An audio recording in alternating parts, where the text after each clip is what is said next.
Well, good evening, everybody. It's a pleasure to be here at Desert Rose Baha'i Institute. Thank you to the board, the committee, and to Richard in particular, who was in touch with me and invited me to come. I was delighted. I responded with alacrity and said, absolutely, I would love to come. I've been wanting to come for years. There's a story behind it. I was one of the folks who was very privileged as a child to meet and get to know Hand of the Cause, William Sears, and his wife, Marguerite. They came as pioneers to Kenya in Africa, which is the country in which I was born and which I was raised until the age of 9. And I have very fond memories of going to their home on a pretty regular basis and visiting them. And then Roger White came and joined and lived in Kenya. And Roger was and became a very, very dear family friend. In fact, Roger was the person who taught me how to knit, of all people.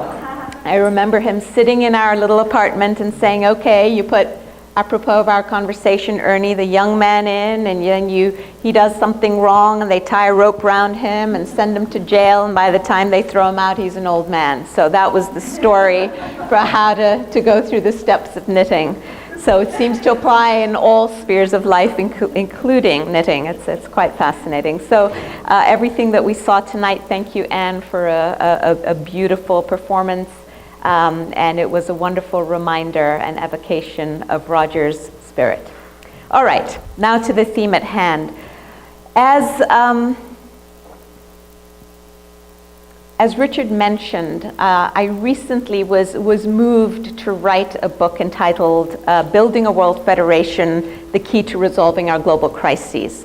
And there are copies available in the back. However, the reason why I did this was because I found myself in continual conversations with friends who expressed dismay, depression, frustration at the state of the world. And I think in our earlier sessions today, we talked about some of these things.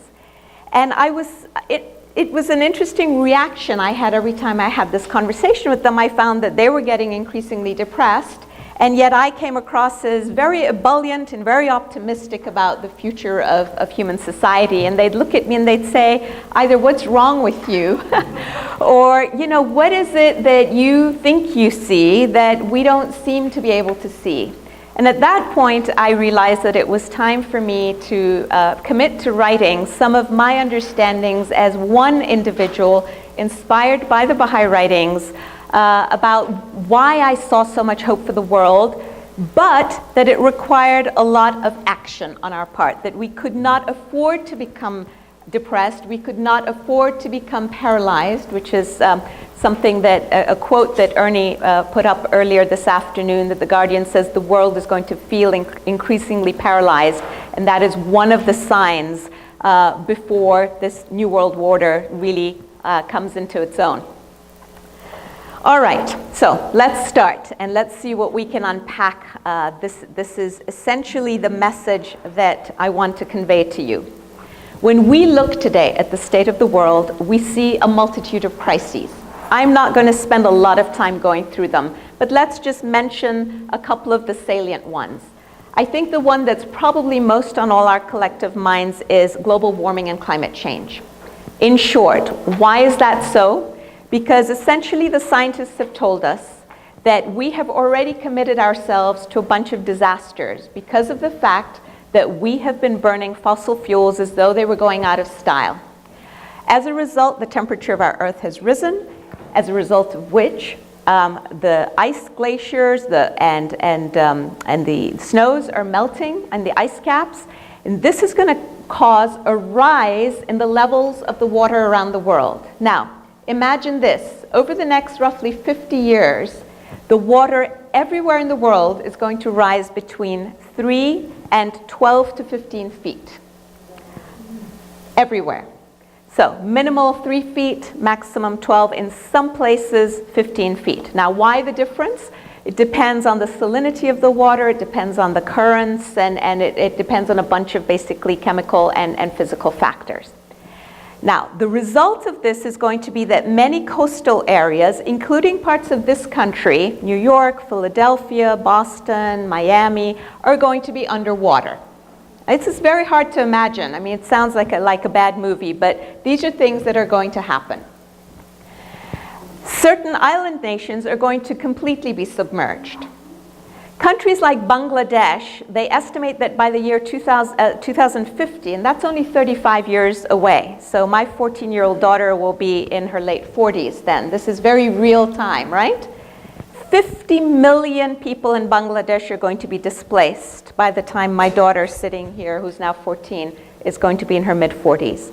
And in fact, the government of Bangladesh has already been writing letters to leaders of government in other parts of the world, particularly the Western countries, saying, you guys are responsible for creating this problem, so we want you to commit each to taking several million of our people and housing them. Meanwhile, we're going to have all the New Yorkers and the Bostonians and so on moving inland, because they're not going to wait to be submerged under the waves. They're going to want to find their nice properties inland. So you can see what's going to happen. There's going to be a fight over land, large population, less land, and less land on which to grow food to feed this population, and less land for the water. This is just one global crisis. This crisis alone has the power to decimate us and lead to levels of unprecedented conflict, as though we didn't have enough conflict in the world. And 99% of the scientists are completely agreed on this. There are no maybes here. This is going to happen. The only question is when, and we're not off by even an order of 100 years. We're off by an order of 10 or 20 years. You know, will it happen 10 years sooner, 20 years sooner, or 10 or 20 years later? Now, in addition to the global warming crisis, we've got the arms control problems, the nuclear proliferation problems. We have the financial crises that keep recurring, the global financial crisis that hit in 2008, from which we're still suffering, and Europe is still suffering. We have the territorial aggression issues. You look at what's going on in the Ukraine. You've got the genocides. You look at Darfur. We saw Rwanda before that, and Serbia and Kosovo. I'm not going to belabor the point. What I'm trying to demonstrate is that we have a series of global crises that are happening simultaneously, that are converging, are repeating themselves with increasing frequency and intensity, which reminds us of that wonderful quotation from Baha'u'llah, the prophet founder of the Baha'i faith, who says that the world is in labor and its agitation waxeth day by day. And we know what labor is about, right? It's about those contractions that come and go and increase in frequency and intensity, but that presage giving birth to an amazing new being. So this is part of where this optimism that I spoke about comes from. The second thing that makes me, Sovaida, so optimistic about the state of the world is this unique perspective that the Baha'i writings give us as Baha'is and me as an individual Baha'i.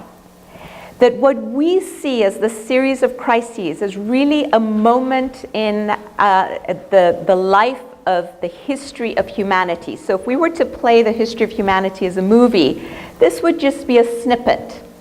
And it's the part of the story that talks about humanity going through its period of turbulent adolescence.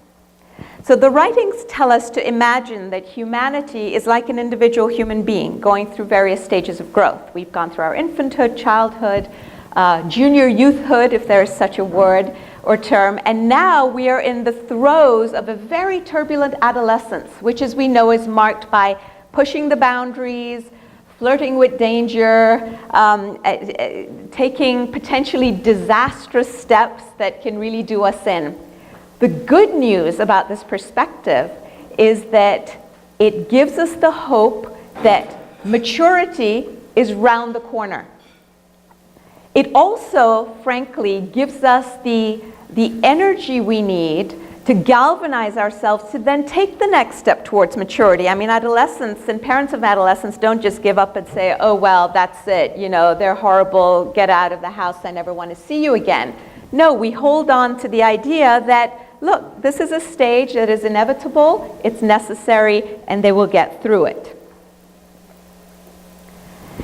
However, humanity as a collective whole now needs to take the next step towards its maturity. It is timely for it to take this step. The step that it needs to take is to recognize that as it's been going through the various stages of growth, what in fact it's been moving towards is increasing integration and unity, as marked by the fact that we've started with small loyalties to the family, then we expanded it to the tribe, then the city, state, and nation, and now the next inevitable stage is allegiance to humanity as a whole. So this is the next inevitable stage that is to happen. Once we recognize that this is where we need to go, we then have to take very concrete actions to create the kinds of infrastructure that our society needs in order to behave as though its primary allegiance were to the world as a whole. And this is what we're going to explore. Now, I said that it's timely. Why is it timely? What tells us, what gives us a clue that now's the time to take this next step? Well, there are two things in particular. One is the fact that our world has become extremely interconnected and interdependent. Let me give you a simple example. You remember when the Fukushima Daiichi disaster happened, when the nuclear plant in Japan blew up because of the tsunami that came and the waves came and they knocked out the power to the nuclear plants, and then we had a partial meltdown of the plants and the radiation seeped out, and they tried to cool down the reactor by pumping tons of water into it to cool it so that the whole thing wouldn't go to full meltdown, which causes tremendous environmental and health disasters for those around. Well, pumping all that water ultimately led to leaks, and they had to drain the waters into the Pacific Ocean. Wow, it's really stunning when you think about it, the chain of events. So here we are in America, and we think, oh, well, that happened in Japan. What's that got to do with us? That's their problem. Well, not quite. In the year 2014, it was reported by certain scientific institutes that they were monitoring the movement of the cesium, the radioactive cesium that had been flushed into the Pacific Ocean waters, and said that it will soon reach the west coasts of Canada and the United States. So as people go to California to swim on the beaches and think, that was over there, we're over here, several years on, they could be contaminated by radioactivity from that disaster. This is one small example of the interconnectedness of the world, whether we like it or not and whether we realize it or not. The second reality that tells us that it is the time for us to take this next step towards maturity is that all the global problems that I mentioned, all the problems that I listed as I went into this presentation, when you think about them, they're all global problems. Problems that are global demand global solutions.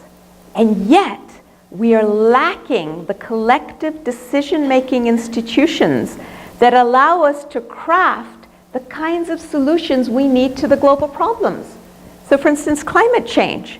We don't have a collective institution, decision-making body that has the authority to pass international legislation that is binding on all nations, that says, for instance, you have to stop burning fossil fuels. You don't have a choice. This is not a question for negotiation. Oh, I'll do this much and I'll do this much and we'll trade some, carbon emissions, permissions. It's about the fact that you've got to stop. We're going to move to clean energy. This is how we're going to do it. This is the timeline. It's binding, and then have another institution capable of enforcing that legislation, right? So these are all the kinds of institutions that we are completely lacking at the moment.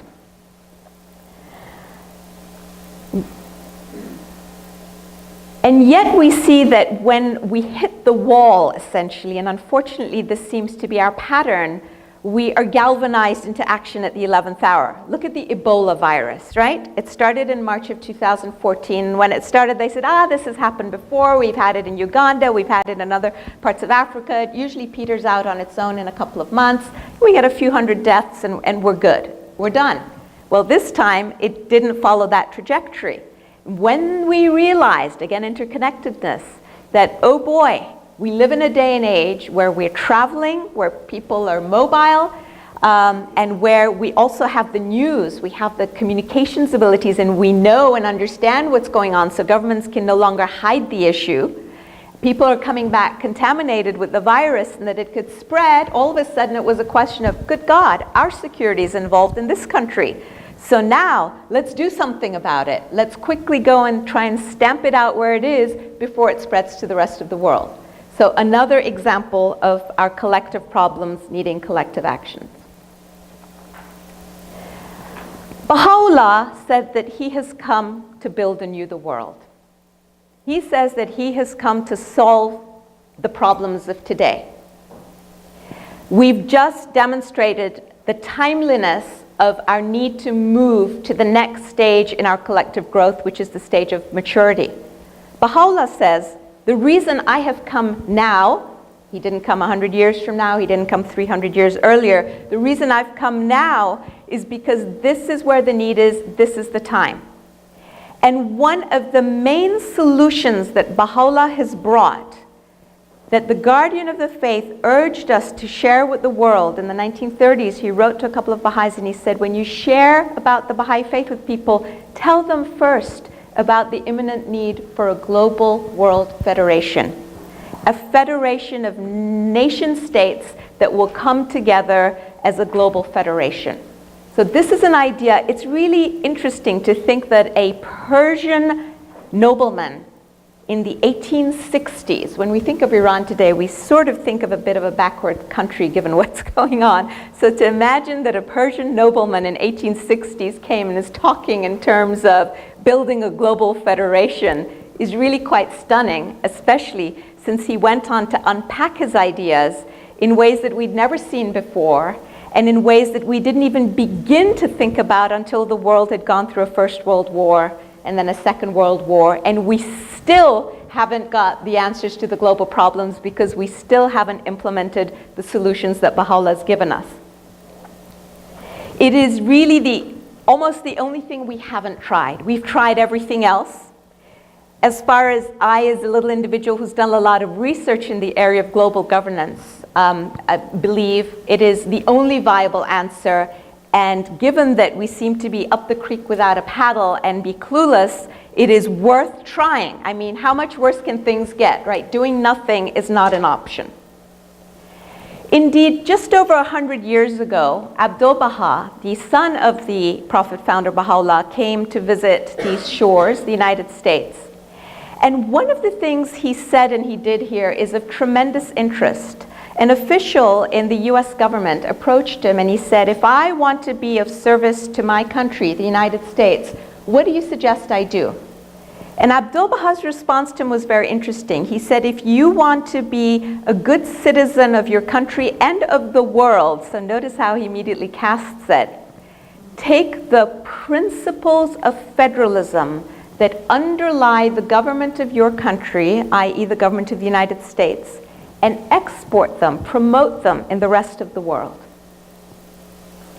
This is a fascinating piece of advice that Abdu'l-Baha gave. Now hold this in the back of your minds because I'm going to come back to it in a second and show you what happened a couple of years ago apropos of that piece of advice.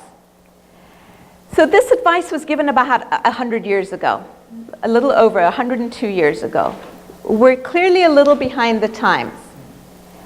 One of my personal beliefs is that this lag in applying the solution that both Baha'u'llah and Abdu'l-Baha enjoined on us has exacerbated the crises that we see today.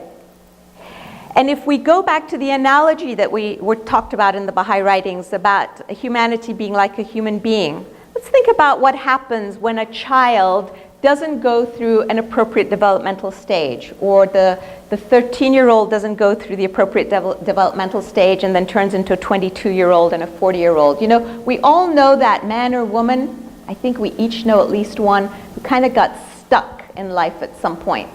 We see the 40-year-old man who behaves or like he's 18, or the woman, and they're the person who you can't be responsible to hold down a family. You don't want to hire them because you know they're not really going to take their job seriously.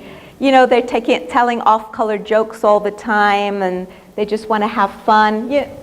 And you see what happened. At some point, they kind of never moved through that stage of growth. I believe this is what's happening to humanity right now. We haven't taken the next step to owe our allegiance to the planet as a whole. And so we're starting to act out. We're starting to behave in very unseemly ways that are very damaging to us. And so this tells me that we need to really hurry up and apply the advice and the solutions that Baha'u'llah gave us as quickly as possible. So the next question is, well, all right, Zubaydah, well, what will it actually take for us to take that next step, for this retarded being, if you like, to move itself? And I think, again, from my understanding of the Baha'i writings and from my understanding of what I see in the world and a historical analysis, it's essentially two things. One is it's going to take a lot of suffering. Now, the truth is that in most parts of the world, people are already suffering a lot. We have it pretty good in this country. But in countries, women have to still go and get water from the river. When they walk there, they don't know if they're going to be raped or shot at. They don't know when they are with their husbands, if the husband is carrying a disease of some kind. They don't know if they're going to catch Ebola. There are just so many problems. They don't know if they're going to be refugees, if they live in Syria. Half the population has been displaced. Can you imagine 42% of the population of this country being displaced? It's unthinkable. And yet we have countries like Syria in which this is happening. Shoghi Effendi says that the American experience of moving from a state of confederation to a state of federation is a good experience for us to learn from. And one of the things he says we learn from it is precisely this, that it involved the Civil War and a lot of suffering. And then he goes on to say that when we look at history, we see that whenever we take these giant strides to make a lot of progress, it has required what he calls intense physical and mental agony. And he says that these things can't be achieved just through negotiation and diplomacy. So he laid it right out there. However, he tells us that the fires of ordeals weld the disparate parts of the human family together, just as they did in the United States. And he says they serve another function. He says the sufferings instill in our leaders the sense of responsibility they have to take the right decisions. You know, we see that today. The leaders know about climate change. It's not like they don't know.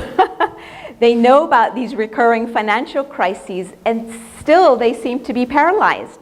And in fact, Jean-Paul Juncker, who at the time was Prime Minister of Luxembourg, who's now head of the European Commission, in a moment of tremendous honesty said, you know, it's not that we don't know what to do to solve the euro crisis, it's that we don't know how to get re-elected once we've done the right thing.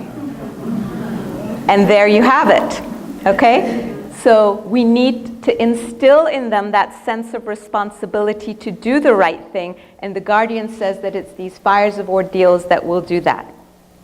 So the first thing to get us there is suffering. The second thing is when we truly understand that our individual interest as a nation, so America's interest as a nation, can only be guaranteed if we guarantee the interests of humanity as a whole. This is a new principle that has appeared in the Baha'i writings that is a very, very important and groundbreaking principle. I think if the world just took this one principle out of the Baha'i writings and applied it, we would be able to solve a lot of problems. Deeply understand that, you know, we're all self-interest is, they tell us, oh, self-interest is what drives nations. Okay, we're starting from that premise. Now, if you can help nations understand that given the interconnectedness and interdependence of our world today, the only way for us to guarantee our own national self-interest is by guaranteeing the interest of the whole of humanity, boy, that will galvanize us to action. Again, the Ebola crisis is a prime example. All of a sudden, the United States recognized that her national self-interest involved going out there and stamping it out, because otherwise our people here were going to start to die. That's self-interest. But we realized that it required us to deal in West Africa. The United States has often gone through periods when we've wanted to be isolated from the rest of the world. It's their problem, let them deal with it. Why do we have to get involved? And yet every time we've made the calculation that for national security interests, we have to go get involved. These terrorist groups, ISIL, Islamic State in Iraq and the Levant. You know, we're trying to stay out of it, but we realize if we don't go there, they're going to come here, and it's going to spread. We saw this in Afghanistan, we saw this in Iraq, we're seeing this in ISIL, we saw it in Libya, and we just see it over and over again, and it's amazing that we don't. What's happening is that the international community has abdicated its collective responsibility to deal with these problems, and so individual powerful nations still feel like they need to step in and do something. It's this catch-22 situation, which brings us back to this idea of the need to build a world federation. All right, if we are, let's say we've now suffered enough and we've understood this principle of the advantage of the part can only be guaranteed by guaranteeing the advantage of the whole. What do we actually need to do? All right, to me it's like building a building. Let's take that analogy. When you want to build a building, the first step you do is you go to a really competent architect and you say, give me a good plan. This is how I want to use the building, here are the purposes, and here are the people who are going to be using it. You give me and here's the lay of the land, and this is the weather, and this is the water conditions, and it's too hot or it's too humid, or whatever the story is, you tell them all the circumstances, and then they design something appropriate. That design has been given to us by the master architect Baha'u'llah. And a world federation is exactly one of the designs that he's given us, and I'm going to unpack it now in a second. Let's actually go ahead and do it now. So first the design. What does the design involve? What does this infrastructure look at? And I'm going to be brief. I don't want to belabor these points. I want to give you the highlights, and you're very welcome. If you're interested, you can look at the book, or you can come ask me questions, or I have a blog you can look at. There are a lot of ways to do this. The first institution that we need, he says, is a world parliament, which is truly representative of the peoples of the world, in which all the peoples everywhere will have a hand in electing the members of this world parliament. So it's not just going to be the powerful countries or the rich countries. It's going to be everywhere based on, obviously, population and the number of people. It's going to be a representational government. Exactly how it works, we're going to have to consult about that and figure that out. And in other words, exactly how we go about electing it. Abdu'l-Baha has given us some guidelines. He says it would be good, for instance, if each parliament elected a few people, and then the government of that country and the head of state ratified their election, and then amongst themselves they can elect the members of the parliament. So this is one idea, but there can be many ideas. The main thing is for it to be representational. This parliament needs to have authority to make decisions for the collective good of the planet.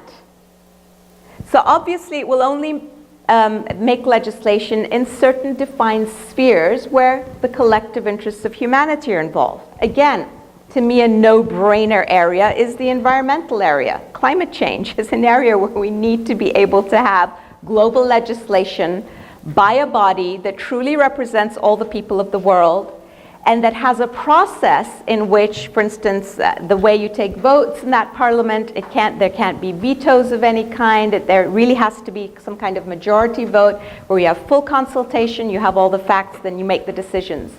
The decisions of that parliament need to be binding on all nations. Now, for them to be binding, you have to have somebody who can enforce those decisions. So then we get to the second part of this collective institution building, this infrastructure, and that's a world executive whose job it is to enforce the legislation of the world parliament. Now, let's go back to the world parliament. Another of the rights it needs to have is certain rights to taxation. Again, let's look at climate change since we've been talking about it. Let's carry the thread through. We need funds to do research and development on clean sources of energy. We need funds for all kinds of things to move us from where we are to where we need to be in order to mitigate the effects of global warming and in order to be able to stop burning fossil fuels. Well, where's that money going to come from? If this global institution had the right to tax people and had a bucket which could be used to fund such things, then there you go, you've got your answer. Let's look at another area, financial crises. This is one of the things Europe is struggling with right now, bailouts.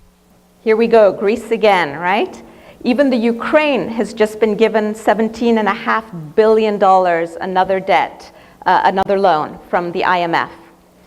Where did this money come from at the moment? Well, from different countries, who are all squeaking because they're the wealthy countries who've got their house in order, or so they feel, and they resent having to constantly bail out the neighbor who doesn't have its house in order. If you taxed everybody in the world, just as in the United States we pay federal taxes and we pay state taxes, then you have funds to deal with these kinds of collective global problems. The third area that the World Parliament would deal with is it would have all rights to make war in the world. In other words, all individual nations would cede their right as a country to make war in another country and would put it in the hands of a global institution that would have a standing army to back it up and enforce its decisions. And that would, if any of the nations of the world were tempted to breach the peace of the world, would be able to arise collectively and say, oh no you don't, you're the bully on the playground. We're going to send this collective standing army that again represents all the nations of the world and bring you to heel. And finally, another big bucket of responsibility for this World Parliament would be the responsibility to manage all our important natural resources, including energy. Think of oil, gas, and nuclear energy, right? Think of the fights over oil and gas. Think of the blackmail that occurs over oil and gas. Think of Russia continually cutting off Belarus and Ukraine every time they do something she doesn't like by saying, hey, we're going to cut off gas exports to you. Once you put all of these in the hands of a World Parliament, individual nations can't behave badly. They can't blackmail each other.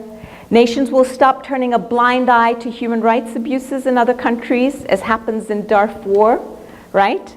The Chinese threatened and said, if you try to tell the Sudanese government to stop the genocide in Darfur, and yes, it's genocide, we will veto it.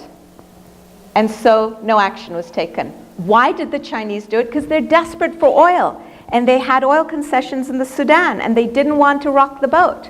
So we need to find a system in which the needs of countries like China, India, the United States, all countries in the world are met on an equitable basis so that we don't conflate these issues and turn a blind eye then to other abuses like human rights abuses. Okay, then we talked about a world executive. So we talked about a world parliament, now the world executive. Its essential role is to enforce the legislation of the World Parliament and to actualize it, to put it into effect. And in order to help it, it needs an international standing army. Now, this is, in and of itself, I could talk to you for 3 hours about an international standing army and how we go about creating it. There's a whole chapter in the book called Collective Security Within Reach on that subject. That's in the back, should you be interested. And I'm not going to go into it in detail. But you know what? Remember we said that the Baha'i writings tell us to look at the principles of federalism that underlie the government of the United States and to look at the American experience. And please let's not confuse this. They did not say look at the American government and create a world government like the American government. We have a lot of problems here in this country that need to be fixed, you know, money and campaigning and corruption of various kinds. So that's not what the Baha'is are advocating. We're talking about taking the principles of federalism that underlie our system of government and applying them. And when we moved from a confederation to federation, one of the reasons we did it was that each of the 13 states had its own army. This was a real problem Because the fear was that one state would start a war with France and another state would start a war with another country in Europe, and soon you'd have this mishmash and you wouldn't have a centralized foreign policy or a standing army, and soon the various states would then be fighting wars with each other and the whole thing would disintegrate. Makes no sense. You can't do that. And so it was a cause of deep insecurity. The third critical institution is a world court. Now, we do have an International Court of Justice. However, it's not the kind of court that Baha'u'llah talks about because it lacks some critical elements. One is that the court today does not have compulsory jurisdiction. What does that mean? That means that right now, the nations of the world can sign something, sign on to the statute of the Court of Justice and say, yes, we opt in. If there's a dispute between me, America, let's say, and Ernie, who say Yemen, I agree to have the court decide this dispute. But the court, if Ernie and I get into a dispute, the court doesn't have a right to step in and say, hey, you two need to come to court. We need to resolve this before you two go to war with each other. And what tends to happen is when I'm in the wrong, I can opt out. So let's say I do something wrong, Ernie takes me to court, and I say, you know what, I think I'll sit this one out. Court, you don't have jurisdiction over me. That's crazy. That's the equivalent of saying to a murderer, well, gee, you committed a murder. Would you like to go to court or not? And what's the murderer going to say? I think I'll sit this one out. Thank you very much. So that doesn't work, right? But we think of that because we think of a national or local community. So we now need to think in terms of a world community and behavior by nation states, the actors within this community. So compulsory jurisdiction is the first thing. The second element is that once the court makes a judgment, that judgment has to be binding and enforceable. So again, let's take our analogy of the murderer, because I like it.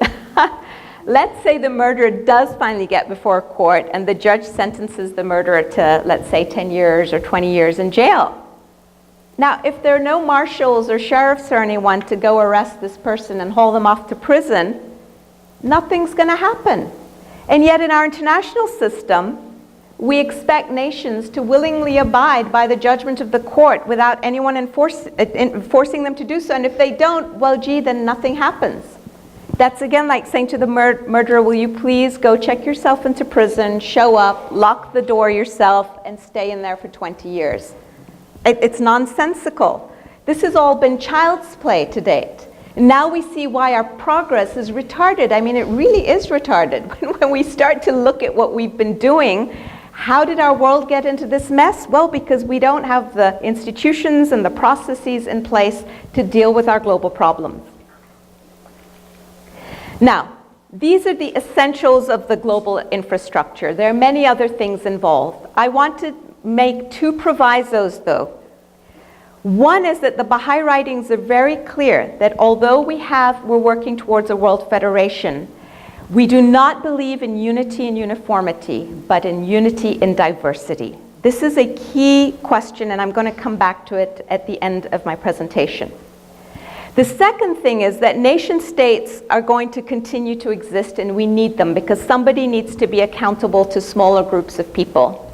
And in fact, the Baha'i writings encourage what's called, quote, a sane and intelligent patriotism. So I, out of my love for my country, the United States, want to make sure that the United States is advancing in the realms of science and art and technology. This is my sane and intelligent patriotism. It is not a destructive nationalism that says, my country first and foremost, even if it's at the expense of all the other countries in the world. This is the difference. And the third principle is that the Baha'i writings warn us against creating a system in which there is excessive centralization. Now, we're starting to see the European Union struggle with this question. How much power should Brussels have that makes the central decisions for the European Union, and how much power needs to be kept in the hands of the component nations, even though the European Union is not a federation yet. But it's a laboratory. They're clearly, in my mind, moving towards a federation in fits and starts. And they're starting to solve these problems and wrestle with them. So it's another really good example to look at. This all came about after The Guardian was writing about America, and my own private thought is, were he alive today, he would probably also tell us to look at the experience of the European Union and learn from its trials and errors and take the good and leave the bad out. All right. So we have the infrastructure. The next thing we need is tools to build, right? Now, the tools, I believe, are certain foundational principles that we find in the Baha'i writings that we apply in order to build the building. Without your hammer and your chisel and I don't know all the things that you need to build a building, you can't build. You can have the perfect design on paper, but you need tools. What are these tools? One of the tools I mentioned before, this principle that the advantage of the part can only be guaranteed by guaranteeing the advantage of the whole. Aligned with that is another principle that the Baha'i writings have been very vocal about, that the days of unfettered national sovereignty are over. Every nation has to be willing to give up a certain amount of sovereignty in certain narrow areas for the collective good in order to assure its own national self-interest.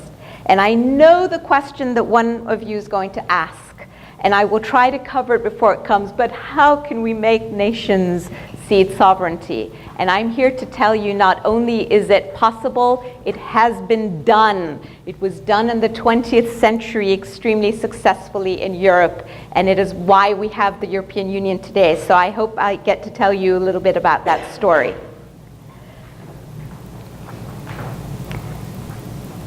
The other principles that I'm not going to belabor that are absolutely critical are the principle of the oneness of humanity, which sounds very glib but is absolutely key. Imagine a Security Council in which you applied that principle. Would it be possible to give anybody veto power? Absolutely not. I can't say, you know, we're all one, I respect you, but you know what, on this decision I think you're all wrong, and frankly, I think I'm right, and so I'm going to veto everybody. Doesn't make any sense. That's not the principle of oneness in action. Another principle that is new in the Baha'i writings is the principle of collective security, and this is how it goes. Baha'u'llah says that all the nations of the world need to get together and come up with an agreement on a bunch of issues that will bring peace to the world. He says once they have made these decisions, they must then agree that if any nation arises to disturb the peace of the world, all the nations collectively will arise against that nation and bring it to heel. Using what? The International Standing Army that was part of the infrastructure that works for the World Executive. See, this is one of the problems that we've been seeing in our world today. We haven't done that. We have the problems. They affect all of us, and yet we're paralyzed because we don't have a collective solution. So let's say country X. Let's say we know for a fact that country X has nuclear weapons, is illegally and secretly developing nuclear weapons. Let's say we know it. We have all the intelligence. All the countries of the world are agreed on it. So there's no question of somebody lying or fudging or anything like that. If that were presented to us today, what would the world do? We don't know yet because we haven't figured it out. It seems crazy. We went through the Iraq War, we pointed fingers, he said this, she lied, he lied, we lied, they lied. But we didn't get to the main point of, okay, in the future, if some country were proven to have nuclear weapons and proven to have a crazy leader who's about to use them, what are we going to do? We don't know. The mind boggles really when you think about it. So what happens in situations like that is individual countries say, well, I can't just sit back and watch what's going on. I have to step in and do something. Or they say, I'm going to get a coalition of like-minded governments together and we're going to do something. And we all know that that is a catch-22 because if you don't act, countries look at powerful countries and say, gee whiz, you have the resources, you could come in and you could solve this problem, and yet you don't care about us, so you're not doing anything. When the countries actually engage and do something, nations come back and say, oh yeah, you've got a hidden agenda here. You don't like us because of our religion, or you really want our oil, or there's always some story, there's suspicion, because we don't trust each other to do the right thing.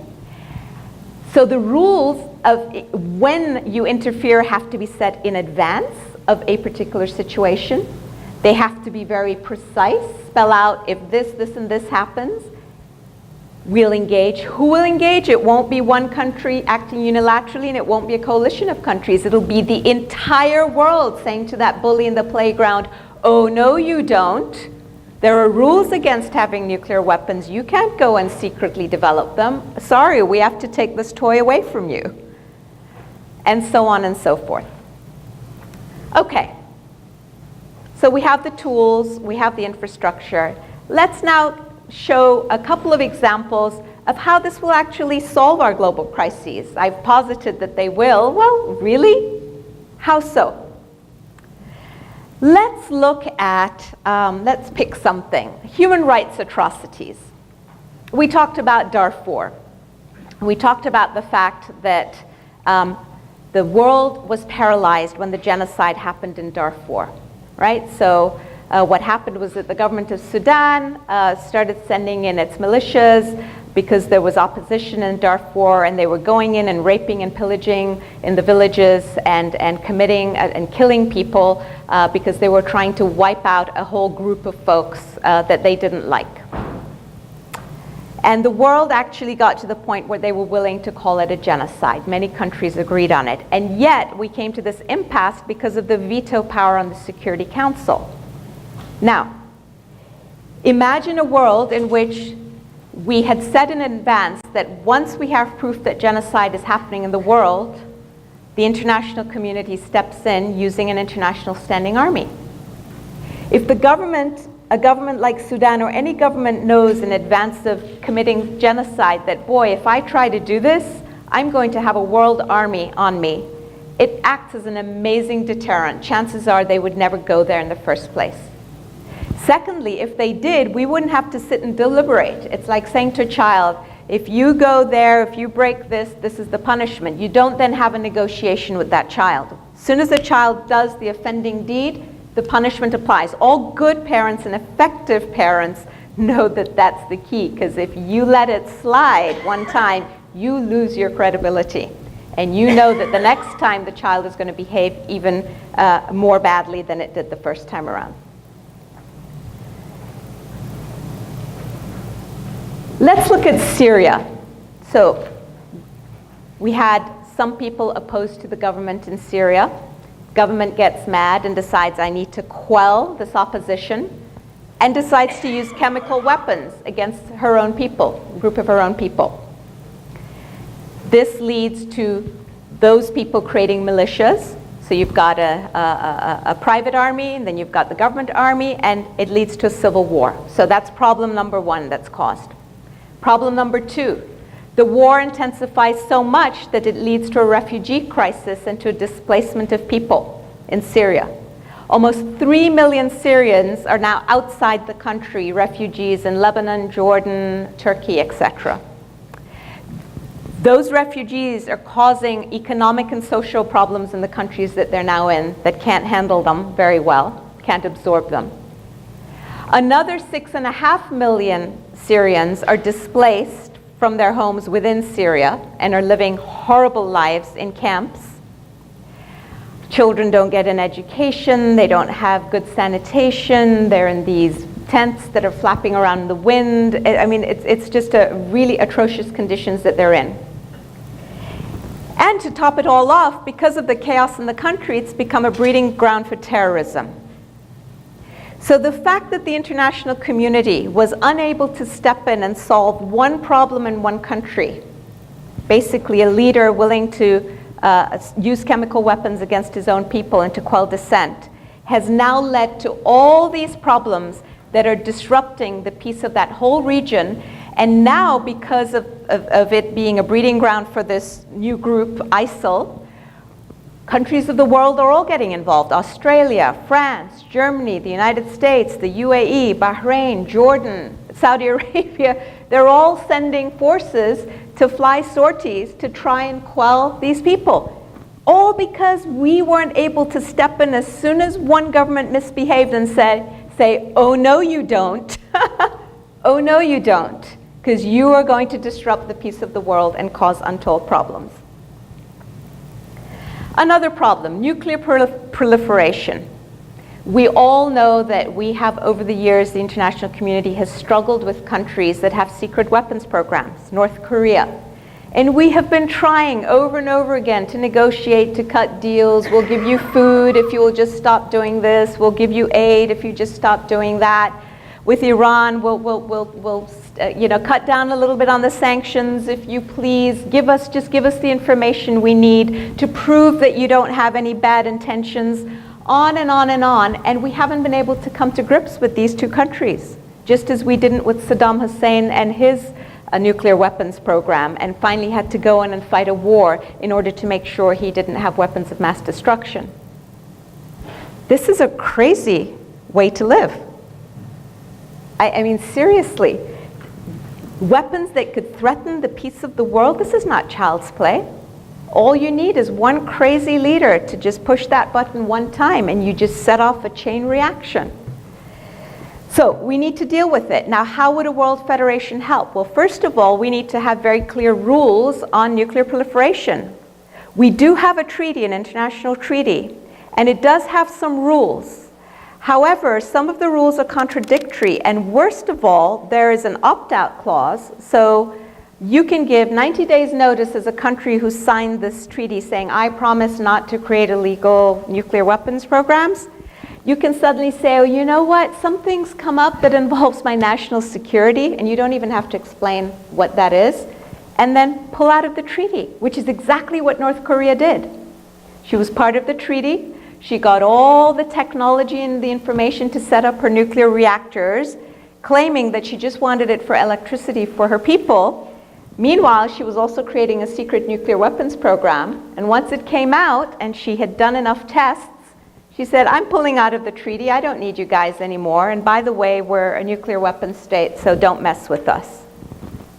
That's crazy. We can't have opt-outs. International rules have to be binding. But of course, there's nobody to enforce them either. So even if you say a rule is binding, it's not unless you have enforcement. And finally, if we had a system of collective security in which a country like North Korea or a country like Iran knew that if they misbehaved, all the countries of the world would arise and say, oh, no, you don't. We are going to take care of this and make sure that you don't go one step further, then these problems would disappear. So acting collectively in unity with one voice. Finally, a topic that we read about in the news every day, Ukraine, territorial aggression. One country going and trying to annex parts of another country. We're starting to see this since the 90s happen a lot more. It started when Iraq went into Kuwait. Remember, we fought the Gulf War then? And we restored Kuwait to Iraq, and we were shocked that at the end of the 20th century, any country would still think about invading another country. It really seemed so backward and barbaric that we thought this was a one-off. And yet, right now, there are many situations where conflicts over territory could set off conflagrations in all parts of the world. Example, the islands in East China, known as the Senkaku Islands to the Japanese and the Diaoyu Islands to the Chinese. It's a small group of rocks, okay? Uninhabitable rocks. However, why are they so sought after? Because if you own a piece of land, you also own territorial waters around them, up to a certain number of miles under law.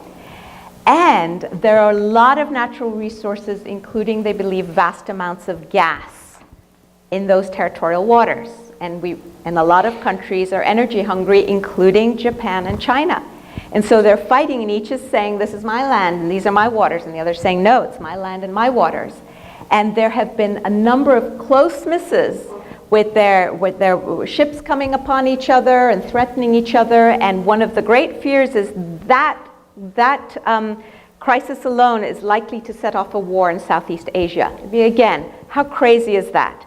So again, how would it help to have this World Federation? Well, first you'd have an international court that would have compulsory jurisdiction that would call the two countries in and say, we're going to hear your case, we're going to resolve it, we're going to tell you where the boundaries are, and you are going to abide by our judgment.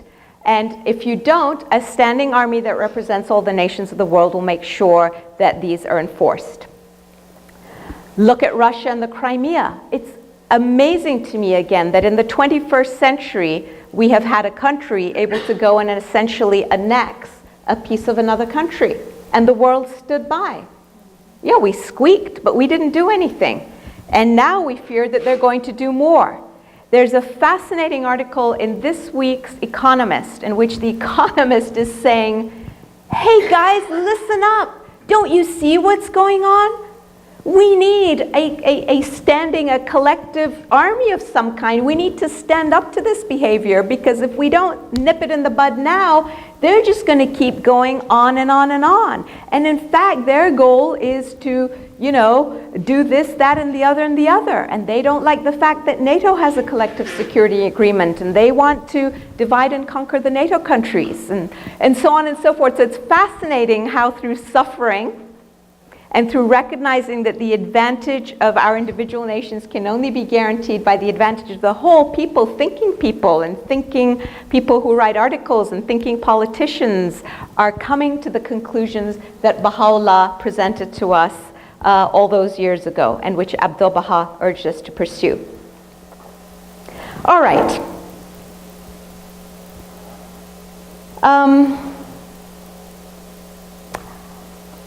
Let me move on to try to wind up here. The skeptics. How does one respond to skeptics who say this is not doable?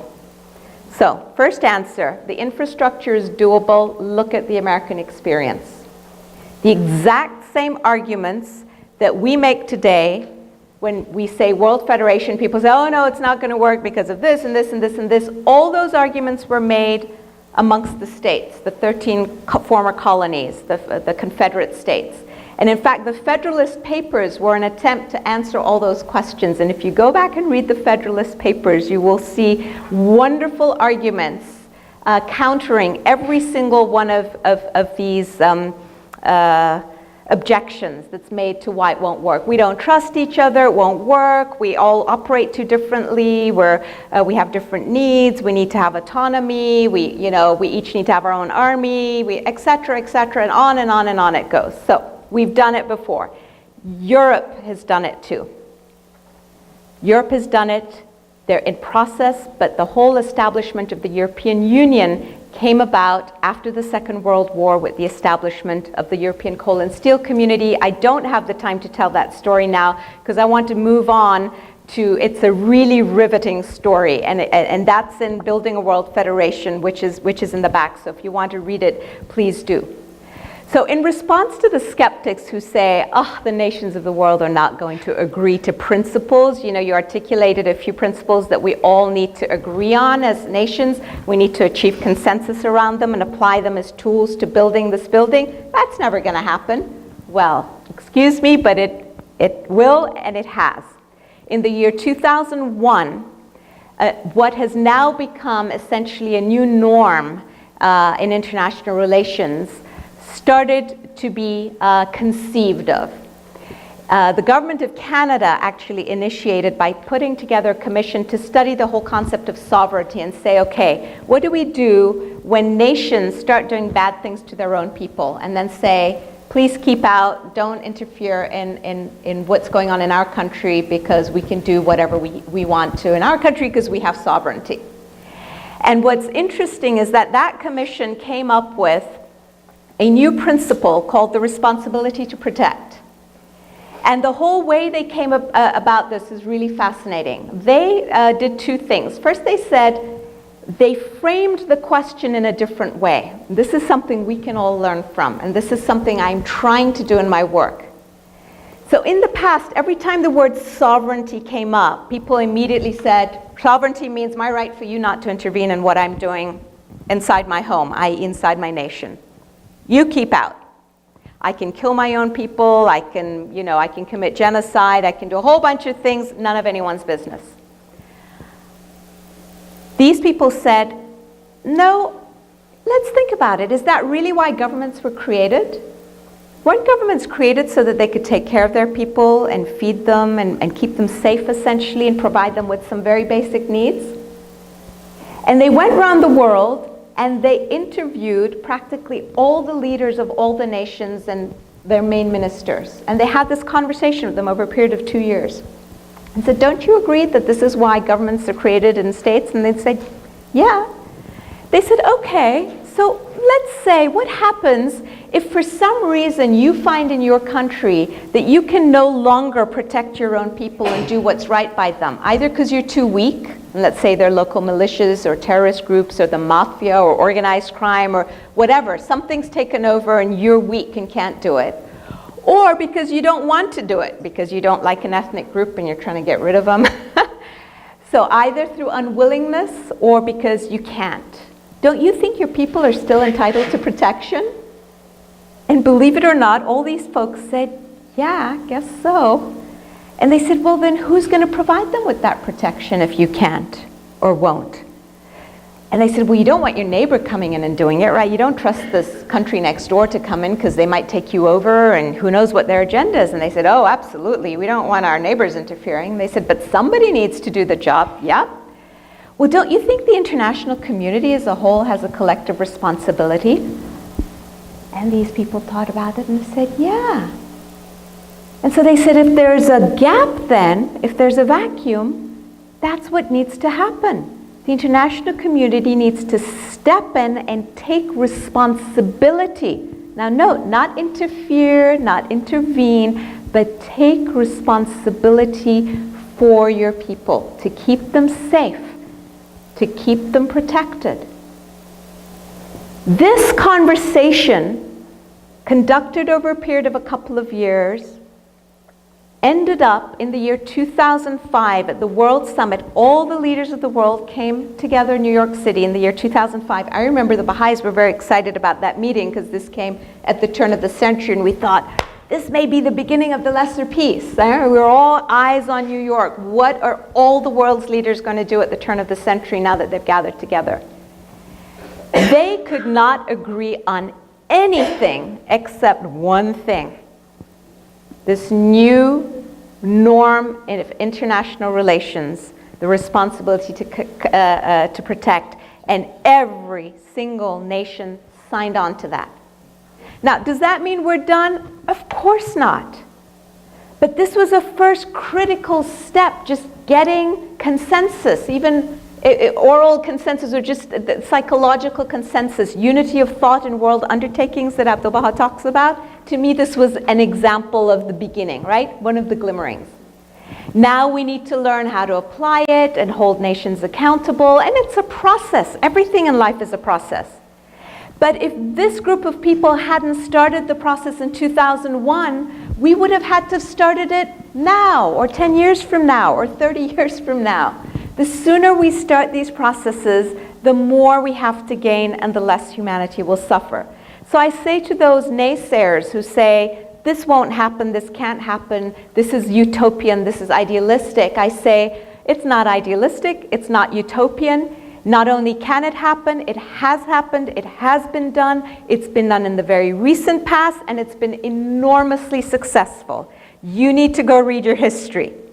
Or, read what people are telling you, or read this book, or whatever it is, or this article. And so you see, we need to be armed with persuasive arguments and with facts to convince and persuade people that this is doable. Because if somebody thinks something's not doable, they're not even going to try to attempt it.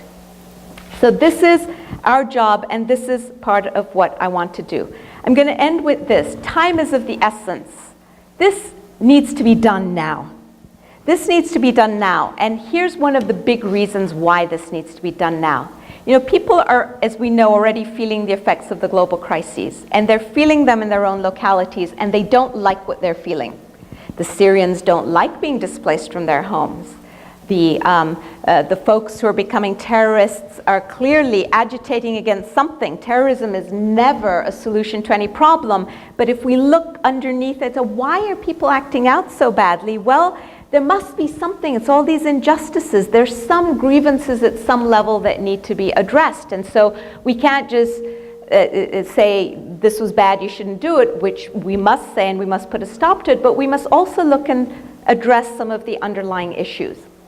People don't like the effects of global climate change. The Bangladeshis don't like the fact that they're not going to have a home country for much longer. And what they're doing is they're acting out, and they're taking matters into their own hand. And this is the trend we're seeing, which is a very dangerous trend. What they're saying is, you know what? These people, this larger community that we're part of, this nation or this region, they just don't know how to figure things out. So we're going to break off and create our own autonomous, independent area. We want self-determination. And the world is starting to fragment into smaller and smaller units. So we started off this presentation by saying that the world has generally been moving towards increasing integration. We've moved from loyalty to family, to tribe, to city-state, to nation. If we don't take that next step, what's happening is that we're moving backwards. We're reversing the progress we've made, and we're going to retard and delay everything even further with greater suffering involved. Look at the Scottish. They tried to secede from the Union, right? Great Britain. They had a referendum in September. And 97% of the people showed out to vote. That's incredible. And of that 97%, 45% voted to secede. So they missed secession by just a few points. What saved the day in the end was that the government in Westminster in the 11th hour said, we're going to give you more autonomy in local matters. We're going to give you more autonomy over your taxes, over revenue sharing from natural resources and welfare rates. And so they said, okay. Look at the Catalans in Spain. They want to secede, and they went ahead and had an illegal referendum in November of last year, even though their high court, the Spanish high court, says this is unconstitutional. It would be like Texas going off and having a referendum even though it's unconstitutional and saying we want to secede from the United States of America. Essentially the same thing. And they held their referendum. Now, the results don't matter because it was unconstitutional, but they were making their point. Flanders in Belgium. The Flemish want to secede from Belgium, even though the Belgian government has been devolving more powers to them. We saw the protests in Hong Kong. They don't like the fact that China's saying, we want to give you the slate of leaders from which you can elect your local leaders. They say, we want to be able to elect our leaders ourselves. The Kurds are saying, we want our own territory in northern Iraq. We want parts of Turkey and parts of Iraq to come together. We want our own homeland. The Eritreans broke off from Ethiopia. The South Sudanese broke off from Sudan. You see the trend? It's going on and on and on. And it's leading to fragmentation and balkanization. Now, here's the problem with this trend, is that not only does it not solve the problems, it's very harmful. Why? We just spent a lot of time explaining that many of our problems are global problems and require global solutions.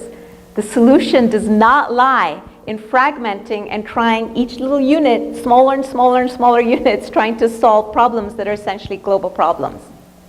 The second problem with fragmentation, it's leading to more disunity and strife, going in the exact opposite direction of where we need to be going.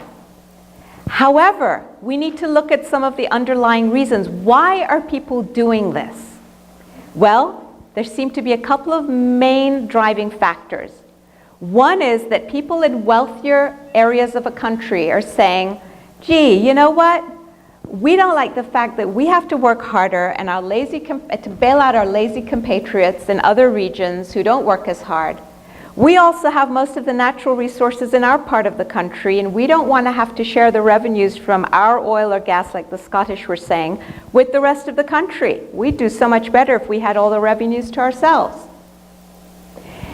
And the last thing they're saying is, look, you guys centralized somewhere, sitting in wherever it is you're sitting, Brussels or in Brussels or in Madrid, you don't know what's going on in our region, and yet you're making all these decisions for us. We want to make decisions that affect our lives closer to home. We want more autonomy. Now, some of these demands are very legitimate demands. The demands for taking more control over your own destiny within your own area. There's certain issues that you know about better in your region and locality, and you're in a better position to figure out what those problems are, and through consultation in smaller councils or whatever, bodies, local governments, to resolve them. But then you have global problems like climate change, in which you can't resolve those problems, in a small locality in Arizona or in Belgium or in Flanders or in Catalonia. So here's where you've got, again, Baha'u'llah's idea of a world federation addressing this issue, saying there are only going to be a few areas in which nations cede sovereignty to this global infrastructure, this global government. And those are the areas in which everyone's collective interest is involved, like climate change, like international financial regulations to make sure that banks around the world don't misbehave and bring us all crashing down, or rules on nuclear proliferation. These are things that affect everyone. But so much else can be left in the hands of localities. And this is, again, looking at the principles in this country. We've sort of kind of figured that out. States have certain rights, and they have certain areas in which they have control, and the federal government only has authority to legislate in certain areas. And we're not fighting, Maryland is not fighting against Virginia, and Oklahoma is not fighting a war with Tennessee, and we're not worried about any of this stuff, and we're not worried that there's a standing army and that's going to do bad things. It's going to invade Rhode Island and do something horrible to its people. I mean, all of these concerns we had before we became the Federation of the United States of America just don't exist anymore. And so we can resolve this problem of fragmentation, balkanization, and we need to arrest it in its tracks before it goes too far, because then we're going to have to rebuild again. So that was essentially the last point that I wanted to make. I'm going to end this presentation now and say that we need to work really, really hard. The fate of the world is really in our hands as a global community. We need to educate ourselves. We need to help raise awareness by talking to our friends, our colleagues, whomever it is. Because I think once we as a public are educated everywhere in the world, we're more likely to elect the kinds of leaders who will take on the mantle of responsibility to make good, sound decisions that will affect the plight and the fate of the planet as a whole. So I thank you for your patience and for your listening ears. Thank you so much.